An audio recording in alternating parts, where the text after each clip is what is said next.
Africa makes a semi-final always buys it. He was the first nigga. No. Said man, away from the games. There's a game. I'm a real hater like that.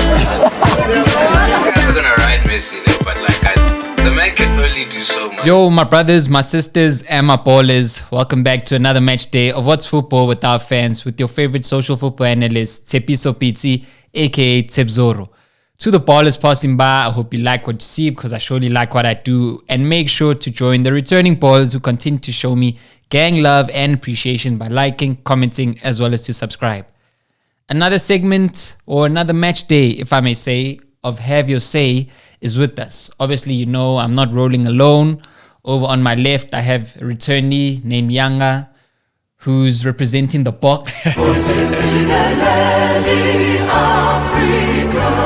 On the other end by the couch, a Madridista in Loazi and a Red Devil in Bukang. My ballers, Spanish football dominance. We've witnessed it. We've seen it heavily over the 21st century, you know.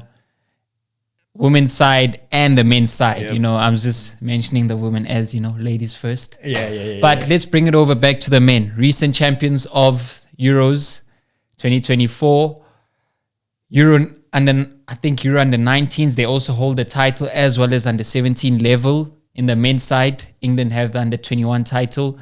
Women's side, I think it's the same except for under 21s as well. And then obviously they have the World Cup, but England has the Euros titles. Spanish football dominance with the new era. Is it back under Luis de la Fonte?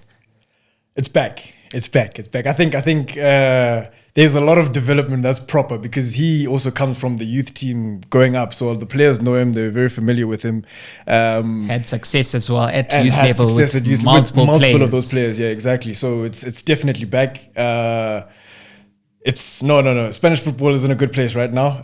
Even on the club side of things, where your current winners are the previous winners of the Copa, the Europa League were Sevilla.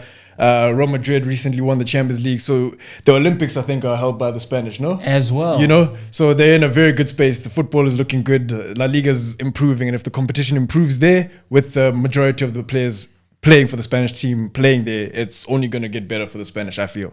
I feel like we missed them for a point in time, probably after the 2012 Euros win. Yeah. Not necessarily saying they were missed, but there's a part of time where spotlight was no more on them from a national team side. A lot of the time, national teams need to rebuild. Like we've seen Germany at its heights, Spain at its heights. So win 3 back-to-back international tournaments is crazy. You know, that's a great generation. And then to come back and to do this isn't like intensely brilliant. So whatever the culture they have there, The culture, like which is a big part of their footballing culture from 100%. star points of view, and obviously the way they do things is brilliant. Yeah, I think it was just more so the death of that generation, Yeah. the Xavis and Iniestas. Then naturally, obviously, your next generation is not at that level. Yeah. But now we're seeing this new generation, which is almost reminiscent of that old one. And it's quite a great blend of this new generation because the last successful generation was heavily impacted by Barcelona and Real Madrid. Yeah. Obviously, the influence of the football being played by Barcelona through the La Masia ranks, which has now spread across the whole country. But with this current generation, there's players from everywhere. The Basque region of Bilbao and Sociedad has produced. But I think that's what helps them. Like, 100%. as a country, they know what they want. They know big their time. style of football. Doesn't matter which club you play for. Big but time. There's a Spanish identity that everyone knows. You have to be technically good, short passing. So everyone knows. Also the type of player you get from. Exactly. Like, Yeah. when everyone, as you said, when everyone knows the template of the type of player you need to be and the type of clubs you want to play for. So it doesn't matter which academy, but you know you're a Spanish player. Like I've heard in the younger ages, a player is taught to play football and not by possessions until maybe age 11 and age 12. So it's no surprise in seeing defenders, Spanish defenders, being quality on the ball. Like, you know, I never rated Piqué as a world-class player, but for a system, he was so great worked very off well of for the his system. qualities. Starts as a striker. Laporte like that, yeah. is amazing with the ball at his feet. Kubasi as the future. He's illegal with the ball at his feet, actually. It's sensational, bro. Short range passing, Oh long my range word, passing. It's sensational. It's illegal. It's sensational. But just to add, we need more of that, like throughout world football. You know, it's such a like this thing of niching, yeah, it's good, but you need basic skills. Sure. You know, like, and passing shouldn't be a skill that doesn't translate to defenders. As we've seen, it's 100%, becoming more of a thing where 100%, people are now seeing. And that's why total football, Johan Cruyff, like, that's a big reason why Spanish football is the way it is. And it's interesting to see it didn't translate as much with the Dutch. Or maybe it did to a certain extent. To a certain extent, it did, 'cause that actually is an interesting point. Like, Yeah. that's the thing. That's why when I say culture, it goes from the likes of Johan Cruyff to, you know, like even Real Madrid, the way they look at players and the way they like want to sign players. Even the regions you buy from, like now they're looking at South America more often than not. You know, which is Yeah, interesting. very true, very true. There's a reason behind that. I like what you said about the passing, because with the passing passing I think is probably the most basic part of the sport. Facts. It's the most It's basic the first part. thing you learn. And because it's the most basic part of the sport, everybody should be at least adept to Excelling. it, you know? Yeah, and a lot of players like they look at the skills like dribbling and shooting. You know, the things that make you stand out, and we think, this is the only way I'll make it. And we end up like overcompensating on something that maybe we shouldn't as much. Which doesn't mean you shouldn't have good ball control and you shouldn't. But it's just to say that your passing really is the base of your game because you think first, you know, and the ball moves faster than you. That's why like the likes of the English, very physically Adept, adept and very physically like Robotic. Yeah, robotic. Yeah, true. Yeah. Like athletes, footballers. Yeah. Like as you said it best. Yeah. Are they players or they football players? You know, footballers. You know, so it's interesting to see that because football is a game played by the head. You know, and then translates it through the feet. Which honestly, Spanish with their head are probably the Probably the best. most technical of all. Like all, in yeah. having a Technical, technical tactical. ability And to the top, Jay. And again, I think it goes back to the league again. I think because if you watch the Premier League, you'll see it's like very entertaining. It's very fast paced. It's so good, whatnot. It's probably the most entertaining league to watch. But then if you go to the other side and you watch La Liga and you see the game is much slower and you see how teams try to break each other down in a different way. The game is different there because I think the players are different and I want to say almost coded to play a certain way. So it's not just about getting it quickly from this end of the pitch to that one. It's how can we tear this team down? Yeah, how can we tear this team down, passing them down, you know, breaking them up tactically. So I think it builds a lot from that element of it, so that when you come up against these other nations and you're used to playing in that way, you can almost wear them down with patience, almost, if I can say. Them down because like Guardiola hates the term tiki-taka. Yes. Because like it means you're just waiting for a chance. Just passing But around. It's not about that, really. Like, because we've seen in football, if you're just waiting for a chance, the team can sit. Yeah, and those just sit. Yeah, that's the thing. So it's also about like, you know, just finding the space, moving players around. Like you dictate the the pace, and like even the thing I love you said was like slowing down the game. A lot of the time, young players feel rushed, and it's because 100%. like even especially like young strikers, they don't think about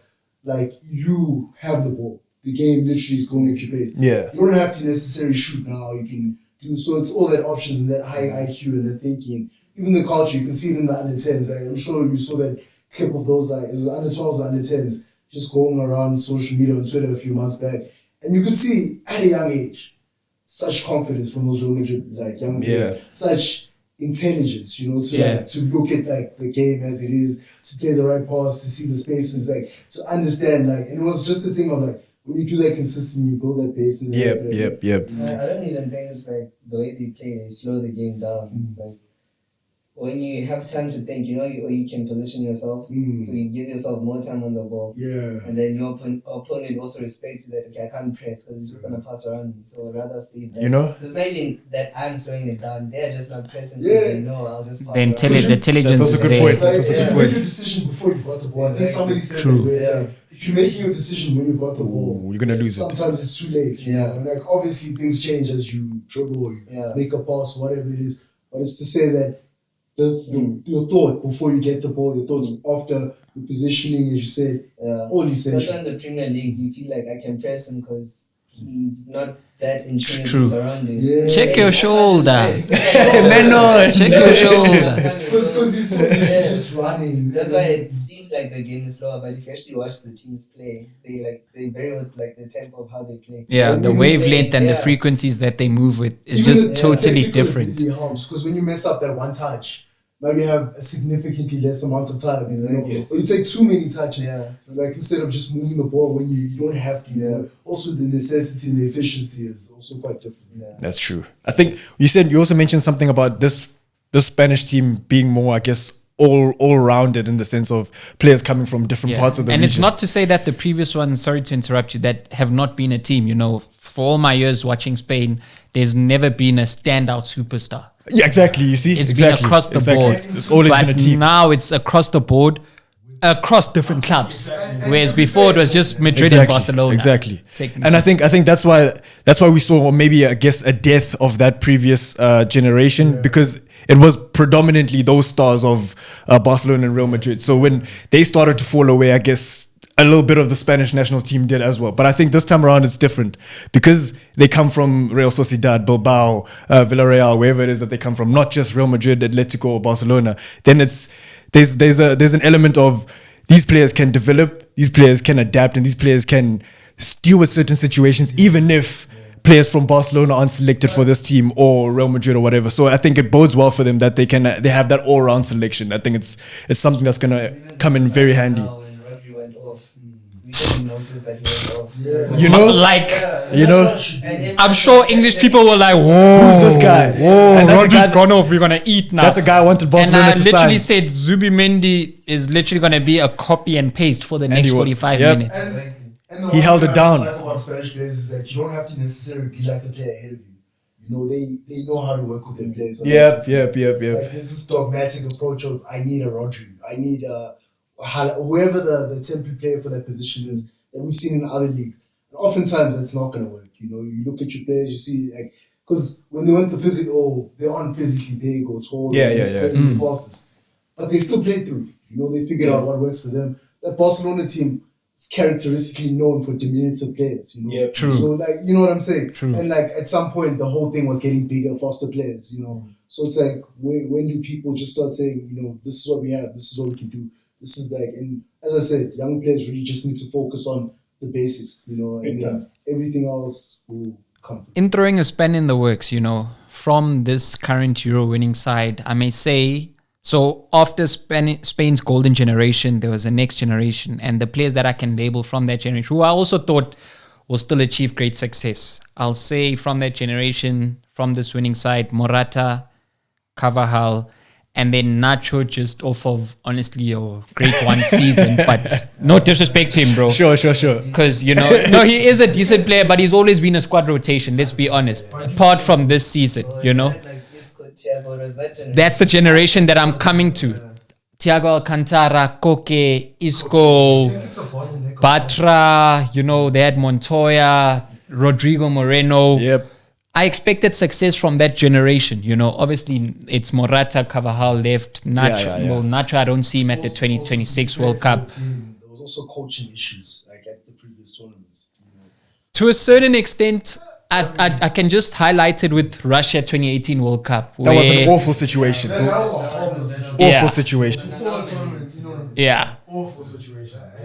Poorly managed. War so bad. Poorly So bad. managed. So bad. I feel like that's the worst year a manager can ever have. Nah. You've been fired from two of the biggest jobs in football in 1 year. And the Spanish FA. But it's also his fault to be fair. Facts. Facts. After getting a good job, But in football, in the public eye, it's one thing for us to move because we're not necessarily known like that. Sure. But it's another thing when people are going to watch you and now they're praying for your downfall and these things happen. So I guess... Why was that generation not able to have as much? Well, okay, it's unfair saying as much success as the previous generation. It's unfair to say that, but a form of success. Relative to what's happening around. It's not like Spain. Mbappe came up. France just had their own generation as well. Sure. A brilliant generation as well. Yeah. Germany 2014. And dare I say it, also Belgium, who never clicked, but they also had a great generation. True. The Belgian generation is a perfect example of what happens when you don't have, as you said, the vision. You don't have people like leaders amongst the team. Because to be fair, it's killing the brain. I don't feel that way. Hey, 2018, it just didn't happen. Who They they were get knocked out by? unlucky. It didn't happen. They were unlucky. 2016 Euros, you had the run of Wales, then Portugal, and Portugal beat Poland, I think, in the last 8 of the 2018 Euros to the final to be able to face the host in France, and you lost to Wales. You know, so I guess it is football. Like football's like a game of poker or like your career overall. Like overall, you should. If you're not the better player, you will win. You will win all the essential. It is always fair in the end, I think, or it should generally be fair. I don't feel like there's a lucky winner in football. Yeah, like if your career was good, that was because you were good. You know, like you get like lucky tournaments, like the likes of Ronaldo Sanchez. You know, they had a good break and like it doesn't necessarily mean you weren't good or whatever, but it's like overall, if you were quality, I think you're genuinely sure. The timing was right. I think like success begets success. Like you know how Holland, we thought Holland with the influence of Cruyff, you would have expected them to be where Spain is because Cruyff influenced so much of Spain. Yeah. But when you win as a country, your whole mentality kind of changes. Like you see yourself as winners now. Exactly. It just goes on and on. And I feel like the 2008 Euros was so key for Spain to get over that hurdle. Because like you're mentioning with Netherlands, they haven't won anything. But they had a great generation of the Schneiders, Robins, who got to the end, even final then a semi-final, but have not gotten over the line. Exactly. Against each other in the World Cup that was here. Exactly. You know what I'm saying? It actually shows that football kind of, you see what I'm saying? The best teams with the best philosophy kind of end up going to the right places. But as you said, the culture is different. Yeah. As we've seen at United, when you lose your culture. Exactly. You don't recognize, like, you don't feel like the winner. The players don't also have the right mentality. The mentality is very key. It's what makes Real Madrid so special, you know, because they don't have to perform on the day. But I think the players just believe, like, we're Real Madrid, you know. How can we lose? We're Real Madrid. When we're in the tunnel, you already know, I'm shaking. Exactly. I am shaking. Exactly. An article, like, when he plays for Turkey, like, he's got that thing now, like, I play for Real Madrid, bro. Yeah, 100%. You know, it's hard to see, but it's hard to spot, but it's important.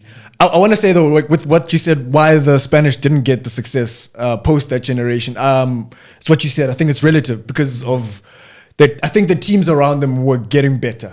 I think the French were getting better. Germany had a the Germans were getting better. Like I said, Belgium as well had a great team. The Brazilians were also seeming to look like they're on the right trajectory again. So I think the teams around them were improving. And they weren't at that level the same way they were before. So I think it does make things difficult for them. Notwithstanding, they shouldn't have been eliminated by teams like Russia. But then it's football, you know, you go to the host nation, it might be difficult, you know, things like that. You shouldn't be getting eliminated by those teams. But it happens. Yeah, the players you mentioned, so brilliant. You know? So good.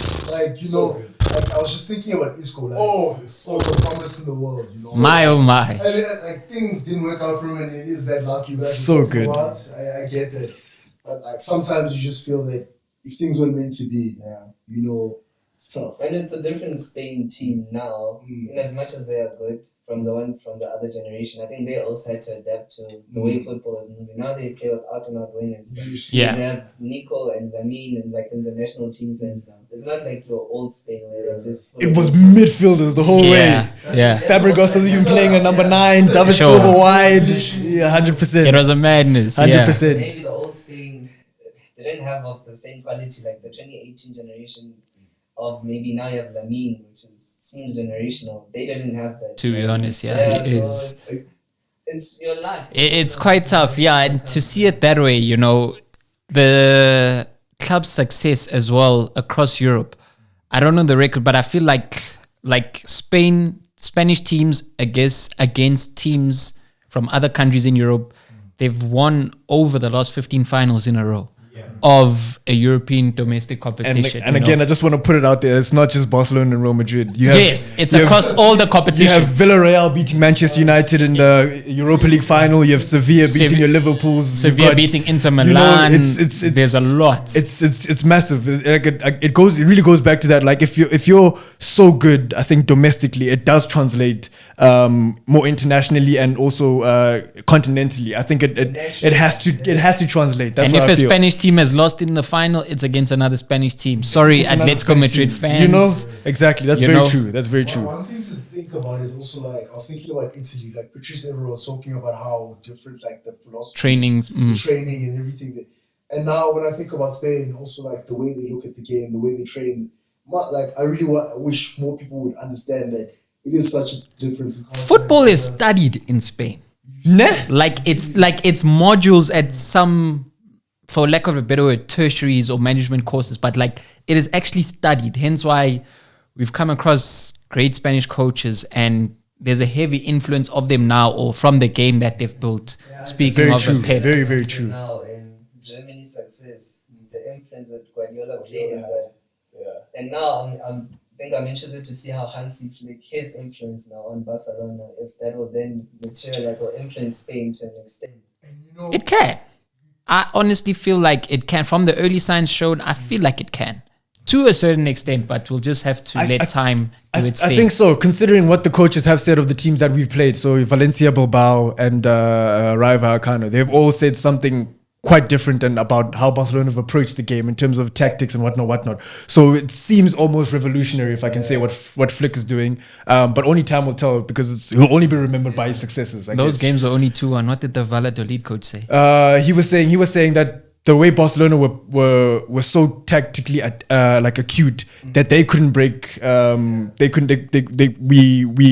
couldn't find a way out.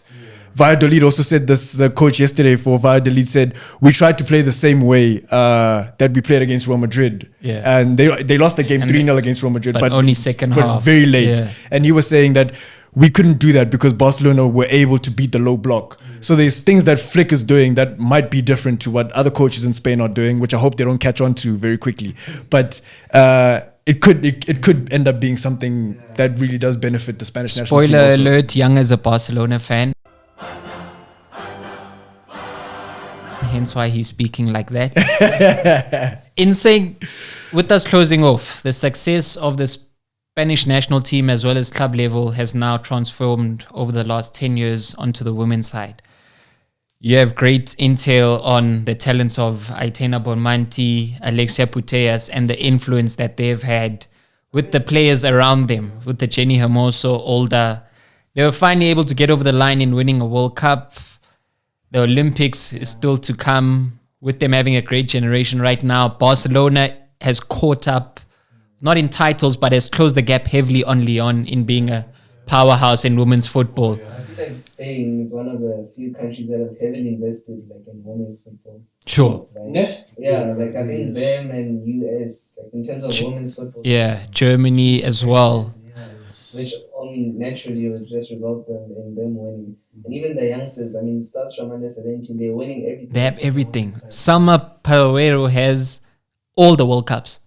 Under 17, under 20, and international. And she's only 20 or 21. That's insane. I think it sounds like a cultural thing, like in Spain, for instance, this is a lady, Bonmati, current Ballon d'Or. Iniesta, it's like a guy, and she would watch Iniesta and think, okay, I can, that's my idol. And in other countries, it's hard to see that, you can't find a South African girl that'll say, Tembazon is my. You see, there's no, but for them, football is the one thing for us, and we're going to be good at it for everyone, you see. So I feel like that also maybe might play an element into. I feel like we're just waiting to see the gap close to Barcelona Femini in their domestic league. Real Madrid still hasn't ever beaten Barcelona for the women. Levante do well. It's a bit too dominant though, because there was a stat that I saw. I think it was they've not, let alone winning. There was a season I think where we scored over 100 goals in the league, and I think we conceded less than 5. I don't know. So the dominance is just way too much. The gap needs to be closed for the sake of women's football in Spain. I think it's better for them that there's improved competition. And to be fair, it's not Barcelona or anyone else's prerogative to lower the stakes. It's not. Facts. It's not. Everybody else needs to raise their level. That's the big thing. Yeah. Everyone else 100% needs to pick it up. You 100% correct.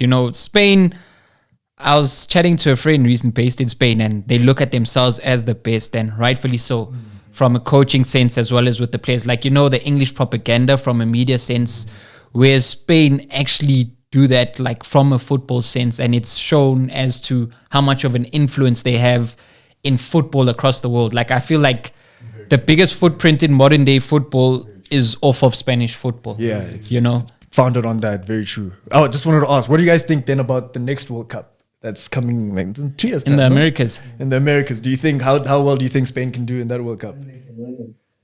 They can. I think they will. I don't know if they will. I think other teams also have time to prepare. I think it's also a different environment for them. But I think they are strong favorites, especially after. I think so. Yeah. But I mean, when the light shines bright, shines bright on you. You may. They were able to prove it continentally. We just have to wait and see if they'll prove it globally. 17 can fulfill. 2 years. Bro, He'll be better. I mean, the assist he gave Lewandowski yesterday, and then the one for Rafinha's third goal. By the way, this is being recorded on the 1st of September. We're speaking on the genius in Lamine Yamal with what he's producing already at 17 years old. It's insane. For me, the favorites are Pedri. Yo. Spain for that. It's actually so insane. Yo. We talk about Pedri as if he's been playing for 15 years. Bro. And he's just 21. Bro. He's just 21. Bro. Barcelona play him though. Bro. We do put him on too much. I don't wish this on him as well. Injury, whether there's a lot of things that over a long period of time changes. So yeah, he needs to be managed well. They need to be managed well. The young boys there in Spain. This one is a month now. Who's out now for the whole season, Eish. basically. He looked like the new Busquets. Like, it made me feel like Barcelona, like, honestly, you've succeeded so well through La Masia across the years. Continue to have that as a factor to look at, more so even now with your financial difficulties, which Xavi heavily pushed, but probably he had to be played that card. But don't look at it as a form of being played that card. Actually do it, because you guys do have arguably the best academy in the world in terms of producing talent. I think the first league game we had Kubasi in, 17-year-old, Lamine Yamal, 17 as well. We had Mark Bernal, 17, Casado as well, I think is around the same 19, age. It's crazy. It's crazy. So the development is good, but the players need to be managed, like you said. I mean, Ansu Fati, just to bring up names. Eish. It's so. Eish. And it doesn't mean when you're a young player and you're struggling, it doesn't mean it's over. For you. Yeah, 100%. Still got a long career ahead of him, yeah. You know, Martin Odegaard and certain players where. Great example. Very fantastic anything example, can yeah. happen. Very good example. If you have the right attitude, you figure it out. Very right example. Are they favorites? Probably. But is it? It's not written in the stone. I think it's too early to tell, yeah. Maybe too early to tell, but they're definitely favorites. 100%. Well, my ballers, we definitely feel, and I'm sure you guys can see that Spanish football is in a healthy space. You know, it's always been quite good, but right now with the success that they're having domestically as well as internationally, Spain is here to come, or if I can say, Spain is here to stay. To the ballers that have come and joined me as the guests, thanks very much, gents. Thank you for having us, man. Thank you for having us. As you know, Spain are the favorites for the next World Cup. One has already said, with 2 years to go, Spain are going to win the World Cup.